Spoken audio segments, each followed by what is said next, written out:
Maharashtra TV 9 news. संकल्प सर्वसामान्यांच्या हिताचा. पुण्यात थंडीचा जोर कमी झाला असून शहरासह जिल्ह्यात घाटमाथा आणि परिसरात पुढील 3 दिवस मेघगर्जना, वादळी वारे, विजांच्या कडकडाट, अवकाळी पाऊस हजेरी लावण्याची शक्यता आहे.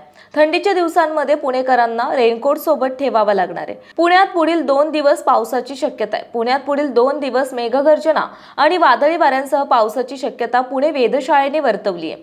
तर गेल्या 24 तासांमध्ये शहरासह जिल्ह्यातील हवामान बदलामुळे कमाल आणि किमान तापमानात 1 ते 2 अंशांनी वाढ झाली आहे. पावसाची शक्यता वर्तवली जात असली तरी देखील हवेत गारवा जाणवत आहे. शहरात पहाटेच्या सुमारास धुके पडत आहेत तर दिवसभर ऊन आणि ढगाळ वातावरण जाणवते. शहरातील कमाल आणि किमान तापमान काही प्रमाणात चढ उतार झाल्यामुळे सकाळी थंडी, दुपारी काहीसा उकाडा जाणवत होता.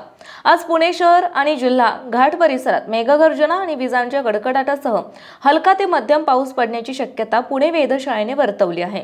तर राज्यातील नाशिक, धुळे, जळगाव आणि अहिल्यानगर जिल्ह्यामध्ये पुढील 24 तासात मेघगर्जनेसह विजांचा कडकडाट आणि वादळी वाऱ्यासह गारपीट होईल अशी शक्यता आहे.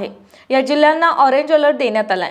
भारतीय हवामानशास्त्र विभागाने वर्तवलेल्या अंदाजानुसार राज्यातील मध्य महाराष्ट्र, मराठवाडा आणि विदर्भात पुढील 2 दिवस मेघगर्जना, विजांचा कडकडाट आणि वादळी वाऱ्यासह जोरदार पाऊस पडणार आहे. जळगाव, अहिल्यानगर येथे गारपीट होण्याची शक्यता वर्तवण्यात आली.